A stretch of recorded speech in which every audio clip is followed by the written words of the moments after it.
Hola, ¿cómo están? Soy... Hello, how are you?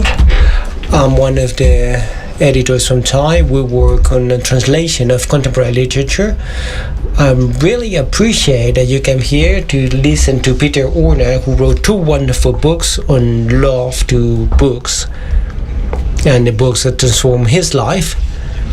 And I would like to thank Inés. He doesn't need to be introduced. He's a journalist, and it's wonderful that he agreed to talk to Peter.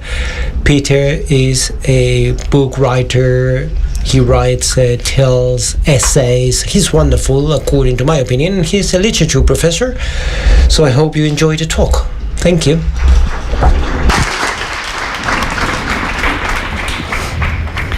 Bueno, buenas tardes. Good evening, everybody. Thanks for being here once more with us in this very privileged place where we have the opportunity to hear from big figures of culture, of literature. I feel at home, and I hope you feel the same. And I hope Peter also feels at home.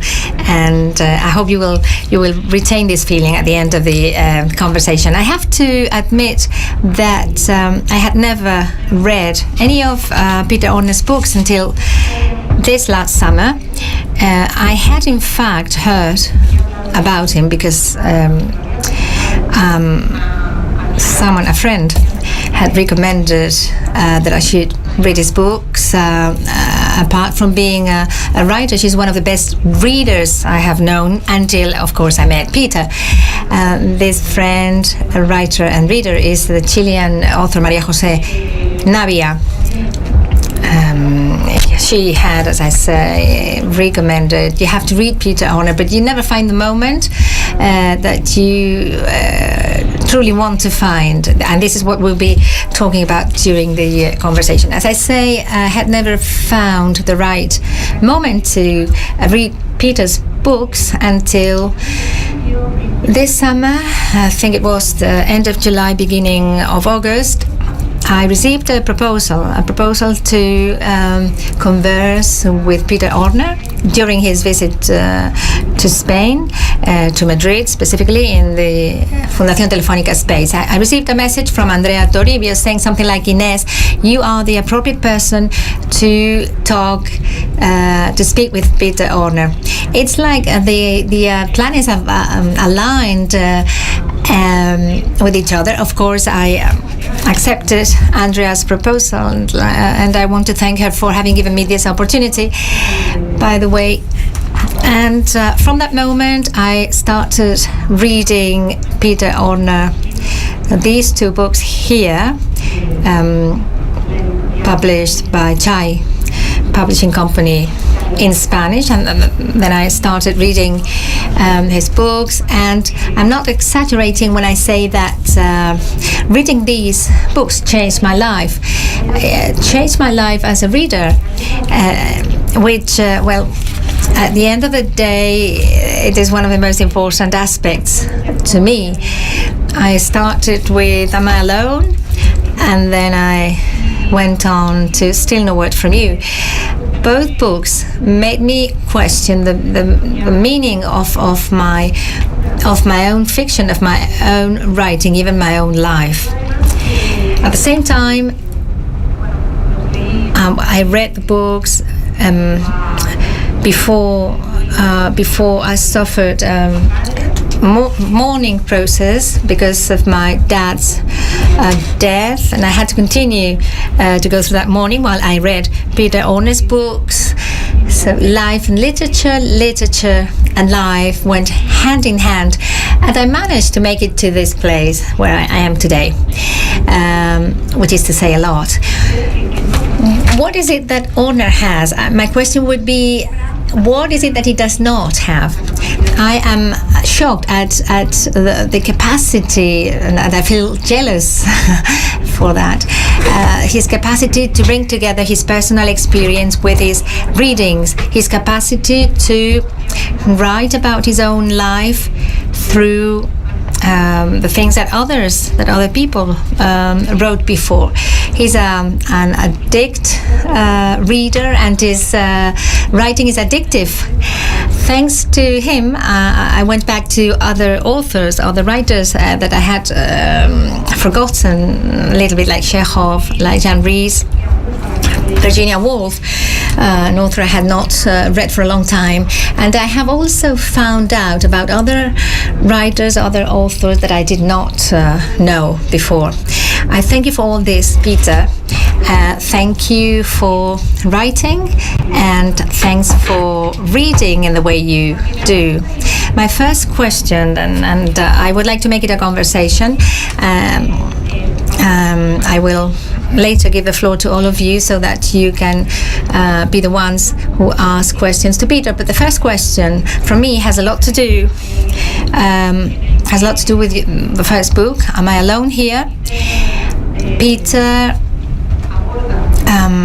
deals with two traumatic facts in his life, namely his father's death and the end of his relationship, and he does this through his readings as well. So my first question has to do with this book. Is it live to read or read to live, Peter? First of all, I want to thank you, Inés, for doing this. Thank you, Chai Editora, for bringing me here. Am I loud? Am I too loud? No, it's okay. I'm okay. Sí. I can hear myself in my ear, so it's a little weird. You can. Oh yeah, no, but it's okay. So thank you so much. Thank you everybody for being here. I know it's a Friday night. I know it's hot. I'm gonna take my coat off in a minute. So I'm just thrilled to be in Madrid. I'm thrilled to be in Spain, and I'm just incredibly honored that you are all here. So, and thank you for the foundation for hosting us in such a beautiful space. When you mentioned the traumatic events that the first book, Am I Alone Here, first book of nonfiction, Am I Alone Here, sort of revolves around, which are my father's death and a divorce, as you say, end of a relationship. It's what you say. I was trying to think about those things through the reading that I was doing, and I realized that that's how I often deal with almost anything. Is through the books I'm reading. And so it's a little, maybe it's not the best way to handle life. Or maybe the only way. Maybe the only way, right? And so I realized that if I wanted to talk about, and it started, I wanted to talk about books. I did not want to talk about those things. I certainly didn't want to talk about the end of the marriage. That was the last thing. Mm-hmm. I didn't want to talk about it now, but I will. I realized that I couldn't write about books without getting personal. And I think, to me, maybe the most honest criticism of literature is from a personal perspective. Mm-hmm. Because if it works, if it's moving to you, it's personal. Mm-hmm. How do you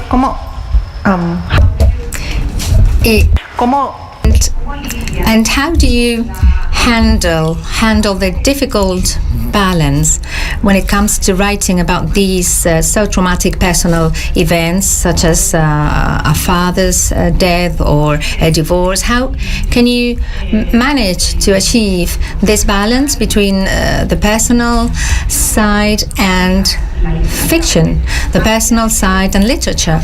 Because as we read your books, we don't get the feeling that it is a confession, although you are indeed confessing something. I think that's such a great point, and what I try to do is not make it a confession. I'm working against wanting to give a lot of my personal life. What I want to do is talk about the stories. I want to talk about Kafka. I want to talk about Chekhov. I want to talk about Virginia Woolf. But to take Virginia Woolf as an example, one of the most beautiful things about to the Lighthouse, which is an essay that I write in the Am I Alone Here, it's about not being able to express yourself. It's about failing at expressing yourself. That's what the book is ultimately about. It's about a painter, the last part of the book. It's about going to the lighthouse too. But the last part of the book has to do with a painter who is unable to paint the picture she wants to paint. She cannot capture the time with Mrs. Ramsey that she's trying to capture. And what Virginia Woolf does so beautifully is she says that is the point, you know? And I think we beat ourselves up a lot, artists, and I'm sure there are many in the room, for what we can't do. And what I appreciated was, particularly in Woolf, was how she celebrated what we cannot do, and that it's the attempt. And so I think that idea, I think, kind of reigned throughout the book, in the sense that I was thinking about what I couldn't do. I couldn't quite be sad that my father died. I wanted to be, but I couldn't be. It took me a long time, etc. Yeah. Let's talk. Before speaking about writing and what writing means to you, let's talk about the role of writing in your life. But prior to that, let's talk about reading. Peter as a reader. So I want to ask you to use your memory. You also use it when you write, and we will talk about that. But I want you to remember the first moment, the first moment you have in your mind as a reader, where you were and what attracted you from that experience, what made you fall in love with that experience, and why it became something that really that you really love, that drives you mad, really. No matter where you are, you really love it. It's a great question. I can think of so many ways to answer it. I will say this, that I panic when I do not have a book. If I'm in line at the bank, or line at the ATM, or in the train, I start to kind of lose it a little bit. I was buying a ceramic pitcher for my wife today, and there was the person ahead of me was buying about half the store of the ceramics, and the man was wonderful. He was wrapping each piece. But I had no book with me. I thought I was going to die. And I thought, why can't I just look at the ceramics? You know, it was beautiful art. But anyway, I think you're getting at my first memory of reading. So many books come to mind, but one in particular. There's a book, and I don't know if this book is well known in anywhere else aside from the U.S., but it's called The Cricket in Times Square. The Cricket in Times Square? See, you know it? No. It's about a cricket that there's some people who are on a picnic in Connecticut from New York City, and they while they're having the picnic, the cricket jumps in the picnic basket. And he goes back to Manhattan with the people. And he ends up being in a subway station at Times Square. And he ends up making a friend with a cat and a mouse. And it goes on from there. I remember reading that. It's by Garth Williams. It's a beautiful book. And I remember just being a kid and saying, this is awesome. And this idea that, like, he kind of makes the city cat and the city mouse are like kind of showing him the ropes, and kind of explaining how it is. And he's like, I kind of like the city, but he's a cricket, right?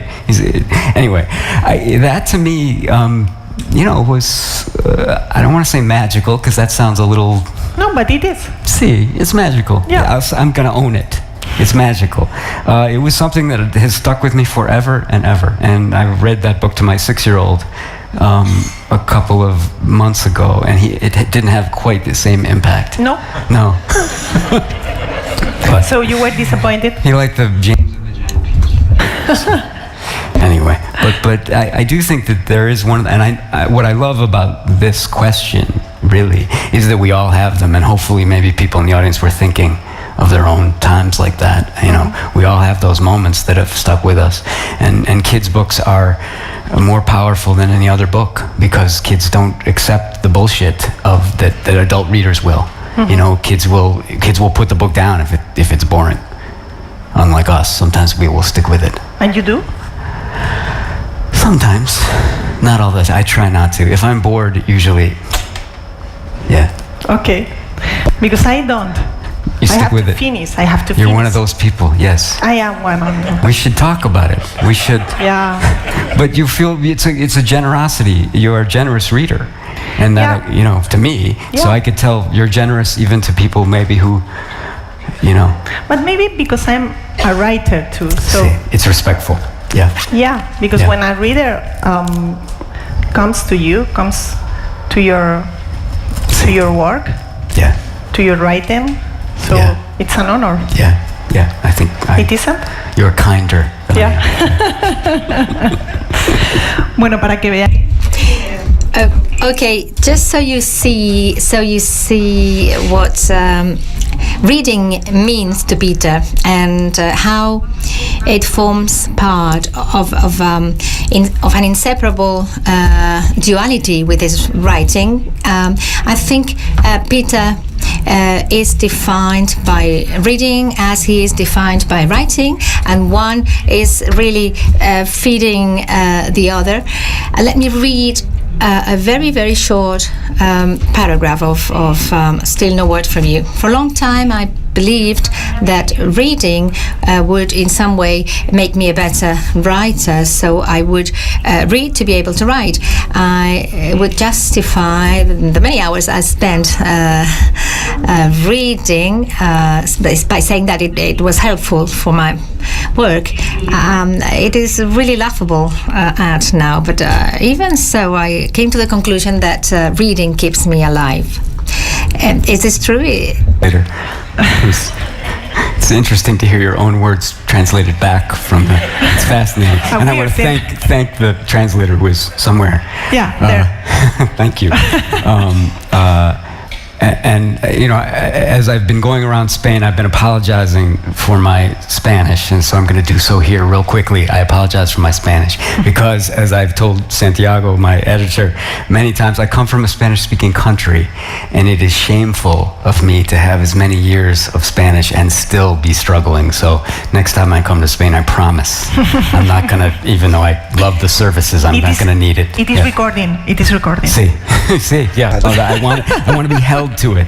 I teach at a university that's very famous for its languages, and so my Spanish professor friends are going to pull me into their program and lock me in, and I'm doing it. And now I lost the question. No. The question was about the paragraph. See. So. I remember, I'm sure that writers in the room or readers who are people who love work, that you do think that if you read the right things, you'll suddenly be Chekhov or Dostoevsky, or you know, and if I always say, if only. You know, there's this idea, which I know you've heard of, the idea of anxiety of influence. Yeah. And I always say that is such a strange thing to be afraid of. To be, God forbid, you'd be influenced by Cervantes. God forbid, you know, that you might channel it a little, or Borges, or whatever, whoever, right? And so I always feel like I'm always taking in, but I don't know that it's ever helped me become a better writer, actually. And to be honest, I think the best writing comes from a combination of being a very concentrated and intense reader, but as well as doing what I don't do enough, which is looking around and noticing everything. Chekhov noticed everything. Mm-hmm. That is what I take from reading Chekhov, not necessarily the wonderful sentences. It's the fact that he would have picked up on the personalities of half this room, and in his notebook he would have notes on everybody, and that's what I learned from him. Dices que you just said that you don't look attentively enough that you don't think you are attentive enough as an observer to the reality around you. But let me say the opposite, because after reading you, I am convinced that you are a great observer. I remember a fragment, I think, from Am I Alone Here? Where you are, I think I remember in the cafeteria of a hospital. It is a cafeteria that you frequent, and you are looking at absolutely everything, and you later use that as your material for writing. I'm always trying to do better.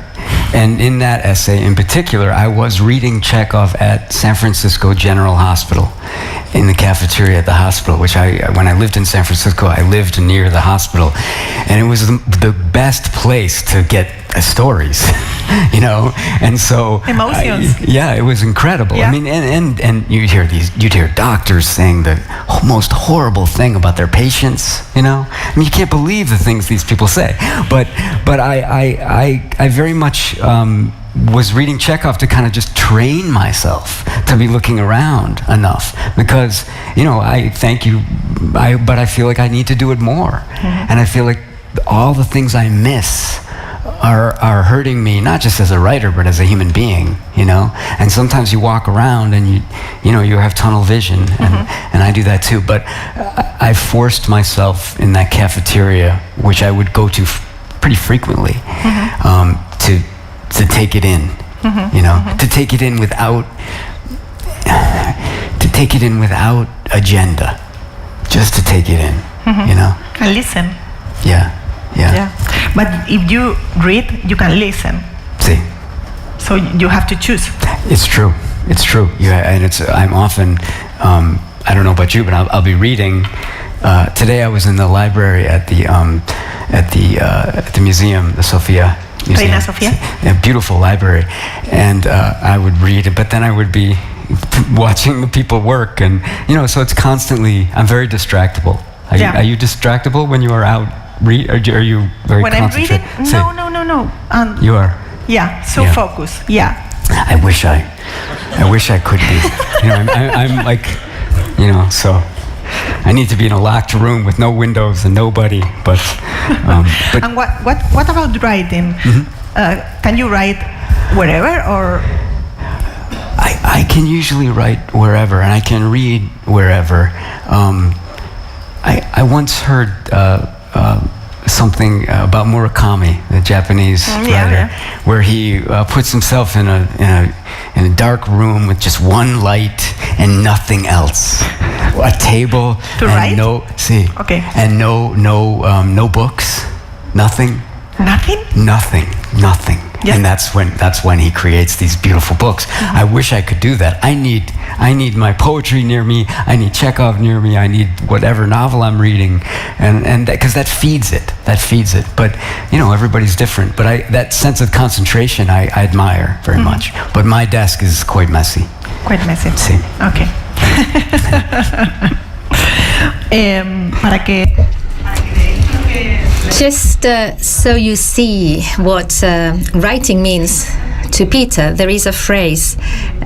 In fact, I have taken notes on the two books. I don't like writing in books. I've sometimes even written about that. But I do like to note down the phrases I like. I just make a little signal on the page, and then I go back to them and I write something. There's a phrase that says, writing was always like putting a mirror in front of life, then break the mirror into 1,000 pieces, pick up one of the pieces, and then analyze the piece for days. That is the material that my stories are made of. This means that Peter has an amazing capability to exist in this wrongly called literary genres. We agree that it is a mistake to make categories in literature, because a book is a book, full stop. And this leads me to ask you about what your raw material is when you write, because I have not read your short stories. It would be my first reading, but I have the feeling that when you write non-fiction, like essays or short stories, articles, I have the feeling that you use the same raw material in all of them, and this is life. I would say, again, such a beautiful question, and I wish to do it justice, you know.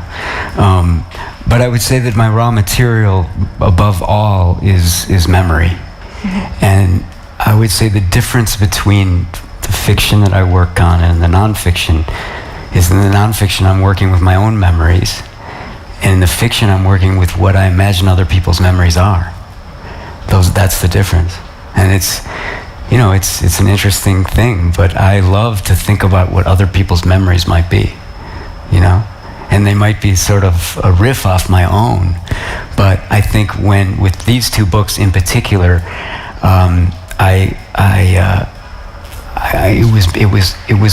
could just channel a memory. For instance, the Still No Word, the blue one, starts with my first memory, what I think is my first memory, but I always think that's a tricky thing to think, you know, because I think our first memories are often imagined, mm-hmm. as many of our memories are, mm-hmm. right? But my first memory is of, I was with my mother, I was 5 years old, and Richard Nixon was resigning. He had resigned already, and on the television, little television in the TV in our house, my mother and I were watching the helicopter rise off the lawn. Now I had a different scene of that fairly recently, where I watched a helicopter rise off the lawn carrying an American president. So who knows? But for my whole life, I'd remembered in my mind that I watched Richard Nixon rise. And I watched my mother, she was doing the dishes at the time. And I watched her not watch this event on TV because she was daydreaming and thinking about something else. And that's a memory that I worked with in trying to make fiction out of it. And I realized that no, that the story is as I think it happened, which is I think I watched my mother not watch the helicopter. She was looking out the window and she was thinking about something else. In my mind, I thought she was thinking about leaving my father, which she did 10 years later. So, but I didn't even make the connection that Nixon leaving and her, you know, but you know what I mean? Like that Nixon's opened up some door to, oh, you can leave? But I think memories, the memories that we repeat in our minds, for me, are the raw material for stories, especially the ones that recur. And so, even if they're not true, you know, I tried to push my brother off the Eiffel Tower, allegedly. It's a story we tell in my family again and again and again. I'm fascinated by those stories we tell and tell and tell and tell. And for me, my nonfiction comes out of that. Mm-hmm.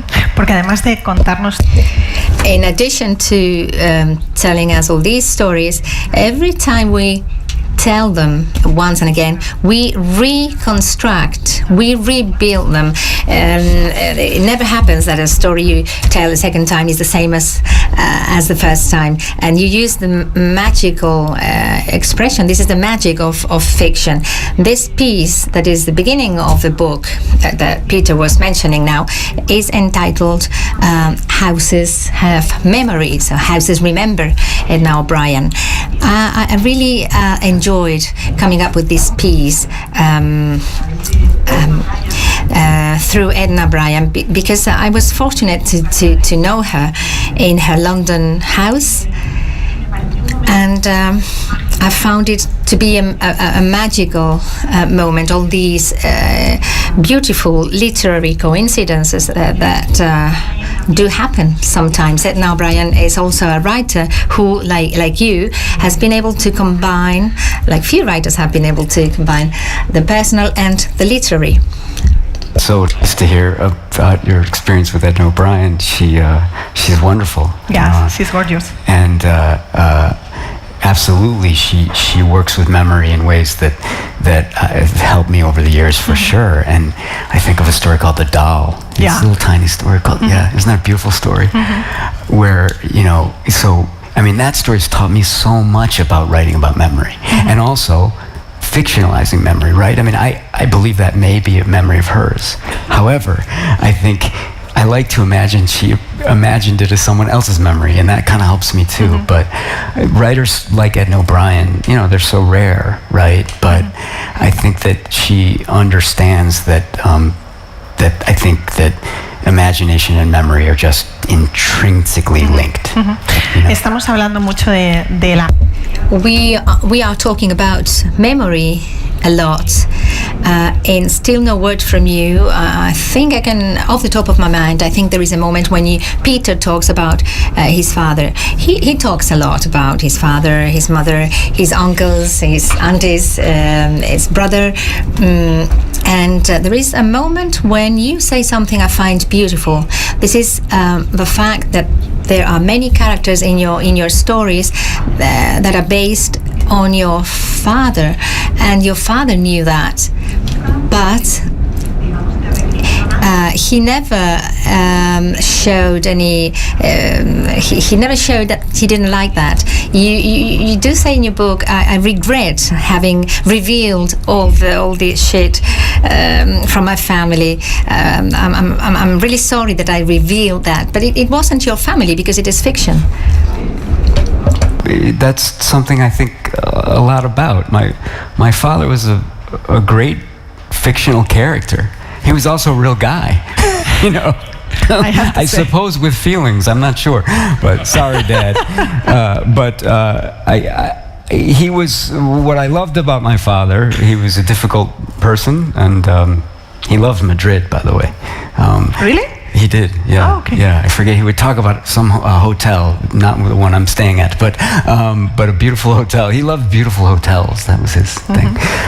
But my father was actually quite a good reader, and he understood that his freakish nature was helpful to me as a writer because he was such a great character, right?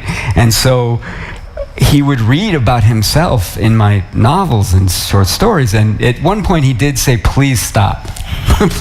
Please stop.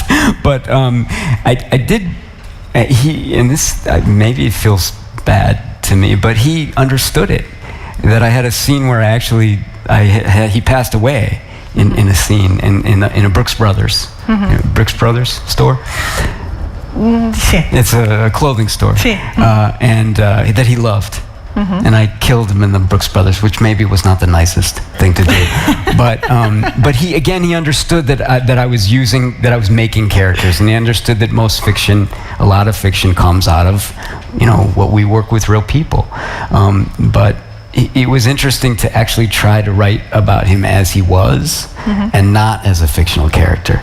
And I think my editor Santiago had mentioned that sometimes the same people in both books are different, and that's because I think we remember differently, and they change, and your memories, like you say, when you remember again, it's different. And so I think that is again more raw material. Like, try it again, say it again. Is it going to be different? Oh, then you got a whole new story. So. En ese sentido, in this respect, there is a moment when I think I remember it also in Still No Word From You. Peter is talking about his mother. It's the end of one of the parts, and he says, "Why not be happy? Why not at least try?" As a very avant-garde French person said, we are made up of those memories which we did not know, which we did not understand. In fact, it is not only fiction that is made up of those memories. We ourselves are made of those memories, and this is confirmed by what you and I no. The fact that life and literature are the same thing. And I think it goes to show, I think that, I think about this a lot, that my own construct of myself as a nonfiction narrator is a construct, is a fictional construct. Of course. It's the best I can do. It's my attempt at, I'm not trying to make things up. I'm trying to, what I find about nonfiction and what I find about exciting about it, and you write both, so I think, you know what I mean, that there is the constraint that you have that is some check on you. And I find that that's kind of an exciting way. It's like it narrows things, so your choices are less. And I think a different kind of writing can come out of that. But it depends on the mood I'm in too. I don't know if you feel this way, but sometimes there's weeks go by, I can't say anything true. I got to just make stuff up all the time. But then when I dry up, I rely on what I know. Dices que You say that you are moving on with what you know. Both books are full of emotions. Emotions that have not been contained, but that which we envy, we authors envy when we recognize it in others. It is a distance that is necessary when you write about yourself. I have noticed that distance before with Johan Idiom, for example. It is like the surgeon who needs to operate on a patient, and there's blood and there's horrible things, but everything is very well measured, very well contained. Just to give you an idea, there is another phrase saying, love, like time, has a specific weight, and we sometimes do not have enough strength to hold it, to sustain it. Someone who's capable of writing a phrase like this, and like Peter, just like drops the phrases page after page. That's wonderful, because then the reader finds these little stones that are beautiful pieces of a beautiful jigsaw puzzle. The question is, how do you handle the emotions? And there is a great deal of emotions in these two books. When writing, when you write, how do you keep them under control? How do you control those emotions? I mean, as with so many of your questions, which are so great to me, their answer is in there. You have to. You can't indulge in the emotion. You've got to dial it back. You can't force people to feel, and I feel like that's the tricky thing. We all know when someone overdoes it. When they beg you to feel, and I think that I find that I don't do this deliberately, but I think you sneak up. I think you sneak up on yourself more than anything, especially when I'm writing, about, my mother who lost her husband of 40 years, my stepfather. That was something that I had no business sort of investigating, but he was my stepfather too, and I loved him. And so I had to go there, but I can't get inside her grief. I could be on the outside.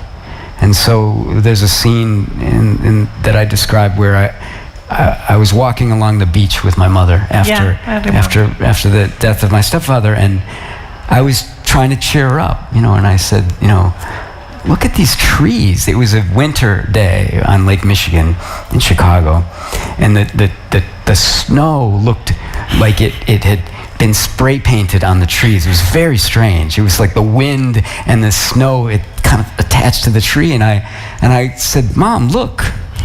And she's like, yeah, I see the tree.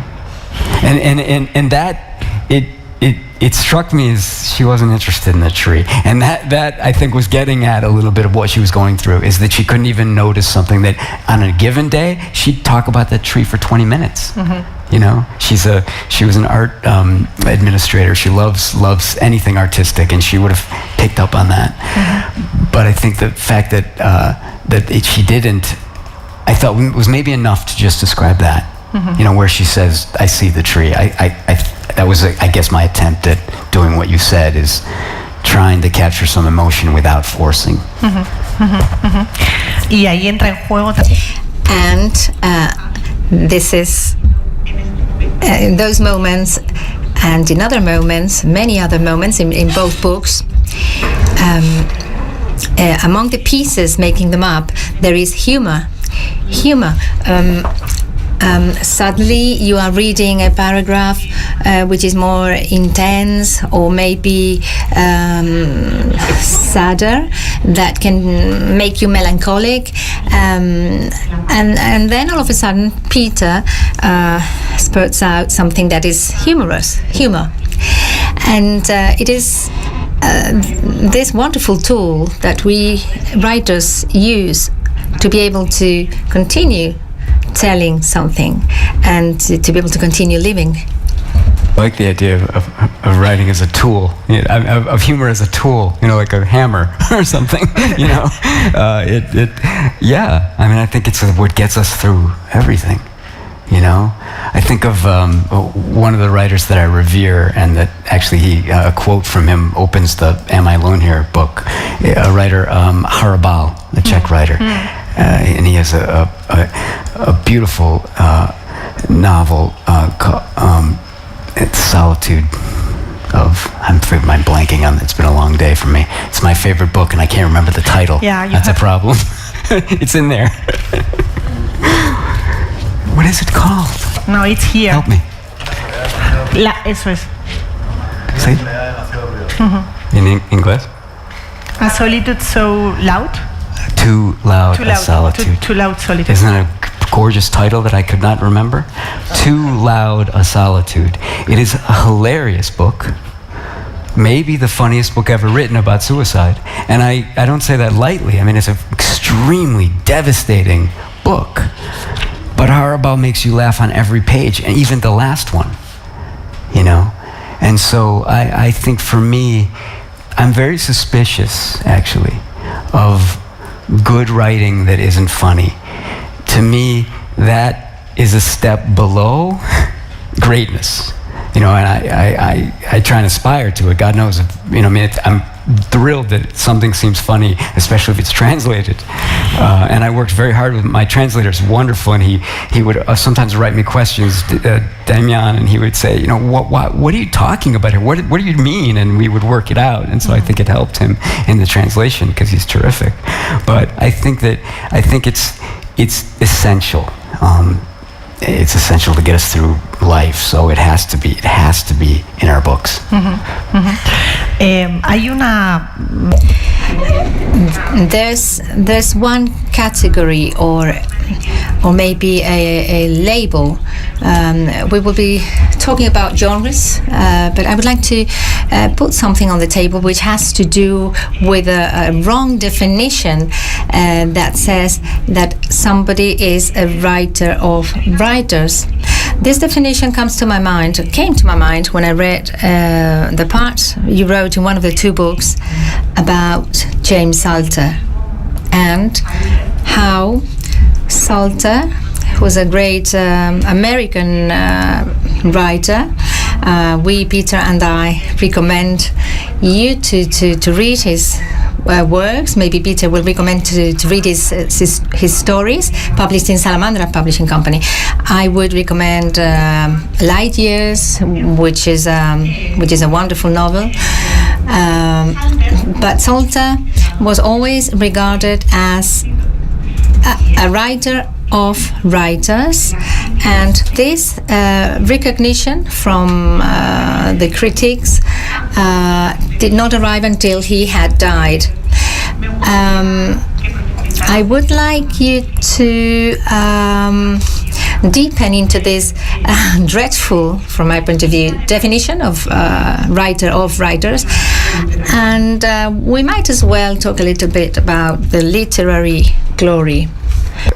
It's a great question, and I agree with you. It's the kind of the kiss of death, to be called a writer's writer. And I say that because I'm sometimes referred to that myself, and it kind of means nobody reads you, but you're pretty good, kind of thing. It's the definition. It's like a little pat on the head from your writer friends.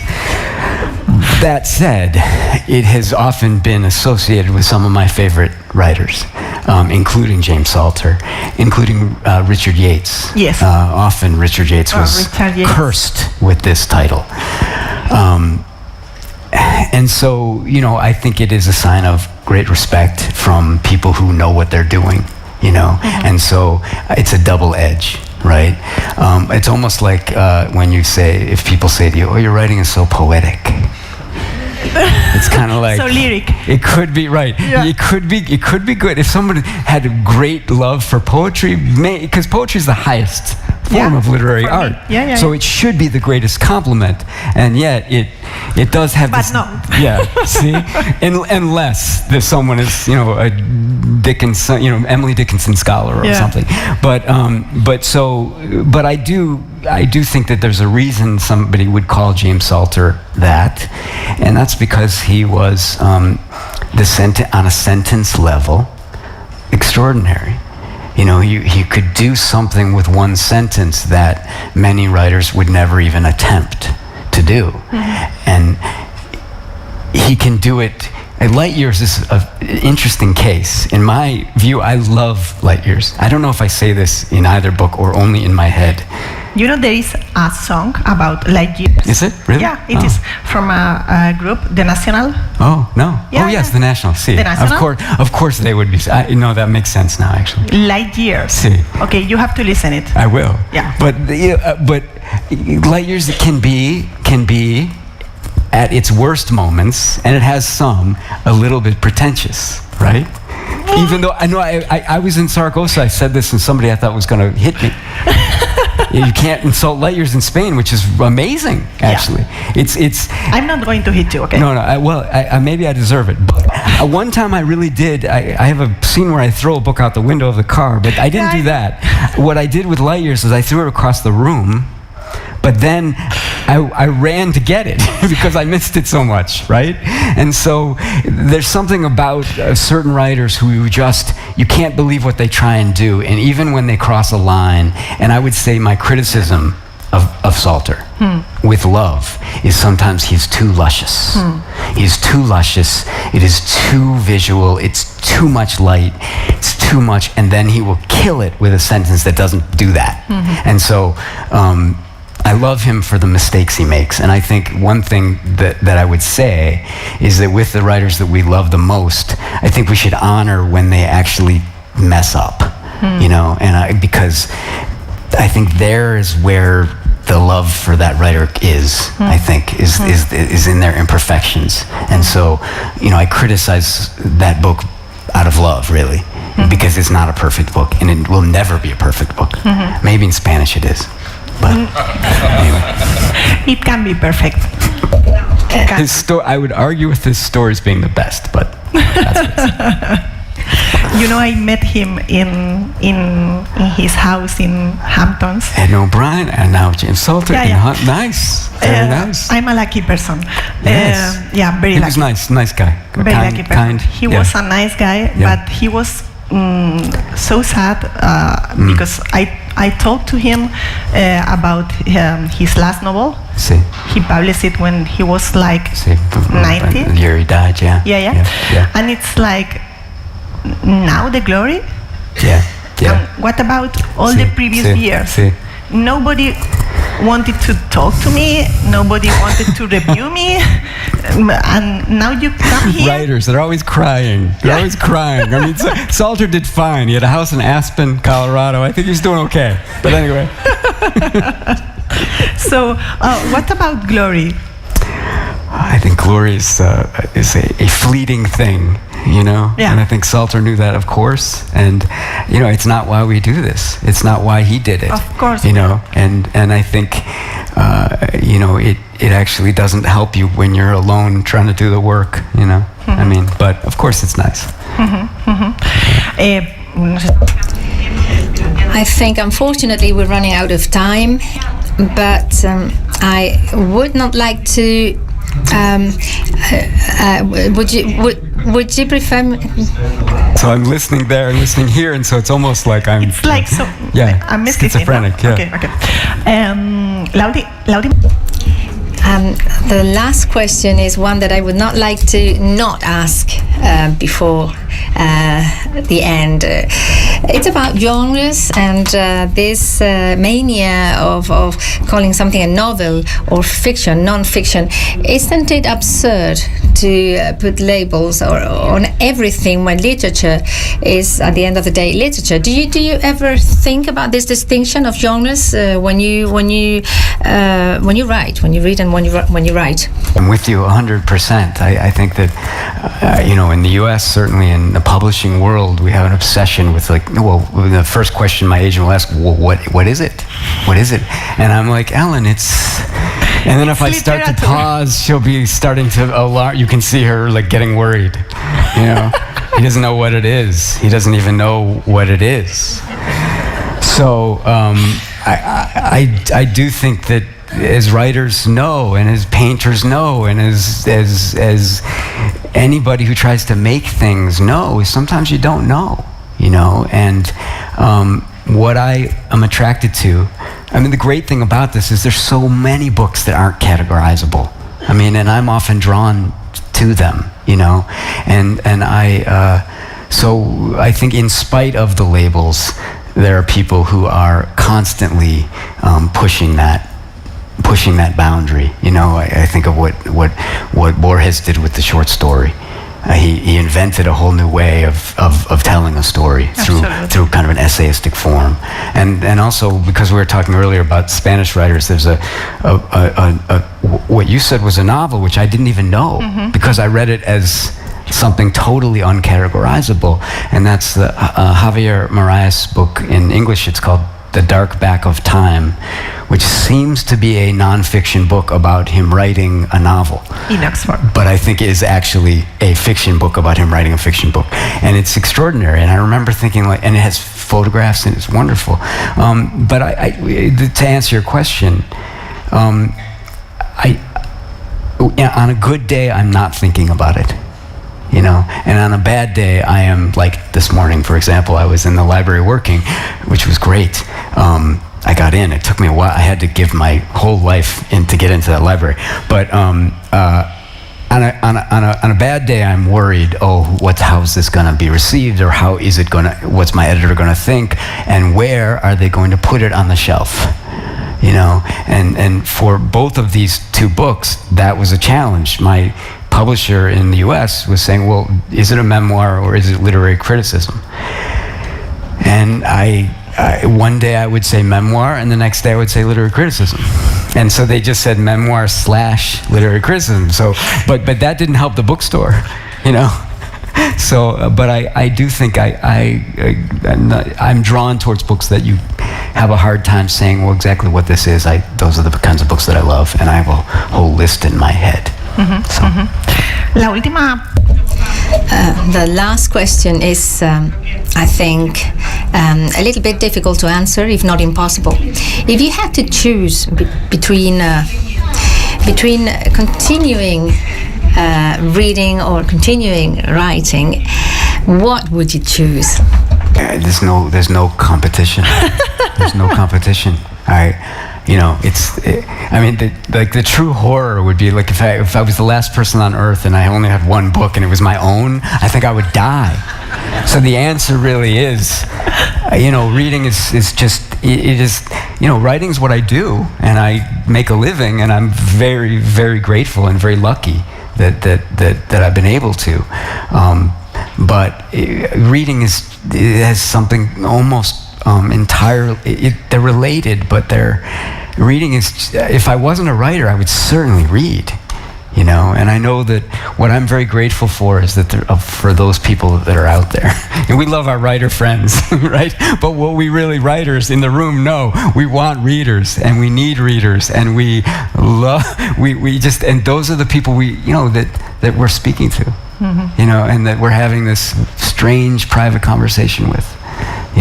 Where you're across time, across years, across countries, across languages, and you will never meet and probably never know that person was out there.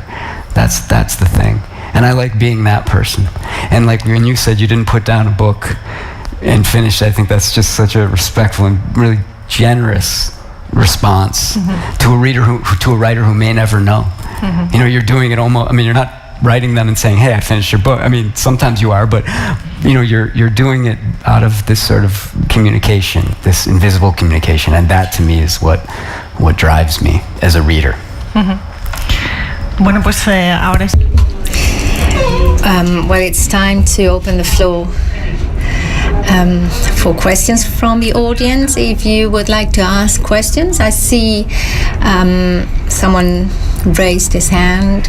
Yeah, there'll be a wireless being passed around, so you can ask Peter questions. First of all, thank you so much. I'm super excited here. Ah, sí. I'm super excited to be listening to you here. I'm a huge fan. Thank you. And I'm wondering, because in my reading experience it's complicated to choose between be very focused and self-conscious about what I'm reading and what I'm living surround me. Sí. And also all the market throwing to you new books, recommendations, lists, the fear of missing out, and how to balance between both, because it's horrible. I don't know if you are living the same or you just focus on you trust your lists and that's it. And thank you so much. So everyone got that? And I'll try to make a short answer. I'm obsessed with this question of what I spend my time reading, and I often go out of my way to quietly to myself to tell off the people who are telling me what to read, to tell off the people making the lists, right? And to just gravitate towards what I enjoy. Number one, and I've stopped reading out of obligation. If I'm told that this book is it, and then I read it and I think it's, as it often is, pretentious, which is my biggest problem with a lot of books. If it's pretentious, forget about it. I don't even care how good it is. If it's pretentious, forget it. But I would say that I often go out of my way to find books that have been forgotten. Because so many writers are forgotten for the wrong reasons, you know, and because the market wasn't right, or because this or that, or because, you know, the publisher didn't have enough money to promote it at all. And so I often think that those are the people that I, like, for some reason, cosmically, I need to hear from, and I need to find them. And there's always somebody else to find. If in my college library, which is a wonderful library, the things I find are just extraordinary, and they've been there all along. You know, and so I look on those parts of the bookstore. Here's one thing, and then I'll be quiet. If a bookstore only has one copy of a book, I'm interested. So. Okay, ahí tenemos otra pregunta. We have another question there. First of all, you said that for writing, you had to be an avid reader and a meticulous observer. Is there anything else you could advise or tell us people that are starting to write? Thank you. Because those things are masterable, is that a word? That can't be mastered, that I would double down and say that if I personally could just remind myself to slow down when I'm reading and to observe stuff, and you know, if I'm stuck for something, just look out the window or just walk down the street. I mean, that's why I'm from Chicago, and I love being in Madrid. It makes me feel like that kind of energy. Now I live in a small town, and you know, 7 o'clock at night, it's over. It's over. We have a general store, and the general store used to be open till 9, but they couldn't get the employees to cover it, so now it closes at 7, and it's a disaster, because it's after 7. I can't find anybody to overhear, to spy on, to follow around this shop. And so to me, you know, and this really does, again, kind of, it always comes, all roads go back to Chekhov, right? But what he noticed about us was so amazing, and so I'll go back to him and I'll realize, no, I'm still not noticing enough. And I would also say is, you know, go back to the writers you love even the ones that you think you've covered. You know, that's one thing that I think a lot about, and I try and write a lot about, is the joys of rereading. You know, if you feel like you've sort of been there, done that. Oh, I've read Dostoevsky, fine. You know, it was great. Crime and Punishment, great. It was good stuff. You know, done that. Check. You know, but it's if a book moved you, it's very interesting to go back to it and see and to think about why. And this is where I guess when it comes to being a writer, that's when you can start to kind of think, well, why did it? What was she doing? You know, the two things. One, I love reading when I forget that I'm a writer, totally, and then I just am immersed completely. But then there's that part of me. It's almost like that doctor you mentioned, where you're looking and you're seeing, and your mind's being blown with the ability of just this one. I mean, Virginia Woolf, Chekhov, you know, Cervantes. They were just one individual person, you know, at their desk, not with the whole crowd of academics interpreting them, right? And so I like to read those great classics without anyone talking to me, even the great critics.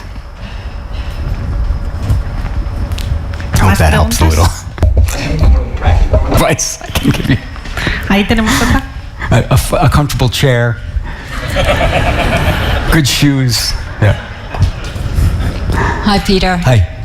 Claudia. Hi, Claudia. I was wondering, and I was pretty struggling as to what is really considered as working for writers. Because for Spanish people, if they go for tapas, that's working. Tapas. For a writer, but that's for working. writers, could be an inspiration. I'm just curious about how's your life? I mean, what would be considered as working? Thanks. That's a great question, and one I think we could probably all have a lot of fun with. My teacher and mentor and dear friend, Andre Debus, who passed away in 1999, one of the great American story writers, and I was extraordinarily lucky to know him for a while. I was his chauffeur. I would drive him around because he lost his legs in a car accident and he couldn't walk, and so I would drive him, and Andre and I would talk, and he would sometimes say is that you know, he would say, I'm walking around with it. I'm walking, even though he actually metaphorically only, because he literally could not walk. That he's walking around with the story in his head. He's walking around with it, and that he actually said that it was when he wasn't at his desk that he was working. You know, that because he was collecting stuff that he's working, and I've sometimes used that, you know, as an excuse to not work. But I do think that, you know, for a writer, I think we can always be sort of have a heightened sense of awareness. You know, and I think like I said all night tonight, I'm constantly forgetting that. And so, you know, if you're like, and it's not like you're kind of mercenary, like everything is like fodder, right? But I think it's important to be taking in. And so, you know, I think the unfortunate thing is we're always working, but it's a joyful work. That's how I see it. But Más preguntas? More questions?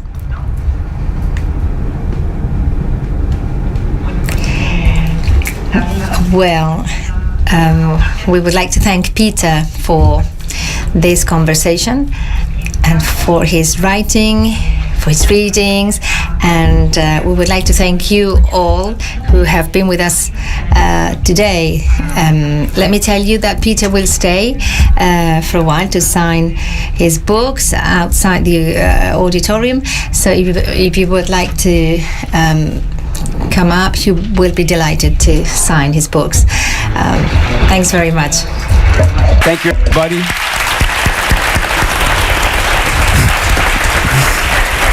Really a pleasure. Thank you. Thanks for having me.